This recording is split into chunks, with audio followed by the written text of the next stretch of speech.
It's time for today's Legal Minute with the Law Office of Cooley Schreer in Springfield. Today we're joined by attorney John Davis, and we're talking about simple real estate plans and why they may not always be so simple. First, answer the question, what is a simple estate plan? Well, a simple estate plan is typically where someone leaves their property, their estate, to their spouse if they're married, but otherwise to their children, likely in equal shares.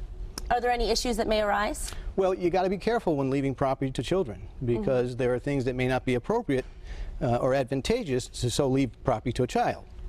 Okay, so there are certain issues that might affect the simple estate plan to make it not so simple. That's right, and those issues are, for example, a child may be too young to acquire a lot of property, or the child may have special needs, so you wouldn't want to leave property directly to the child. Or with older children, a child may be going through bankruptcy or perhaps a divorce, in which case you wouldn't want to leave property to that child. So those are some certain circumstances when you don't want to. So what might one do in those circumstances? Well, commonly what can be done, a trust will often serve to help out in that circumstance. Okay, and so that'll make sure that your property is being put in the right hands and taken care of the right way. Should someone get advice before setting up their simple estate plan? Well, I think anyone doing any estate planning ought to get advice from an attorney, even a simple estate plan. No matter what you're going to do, it always pays to have advice from an attorney. Wonderful. Well, wonderful advice.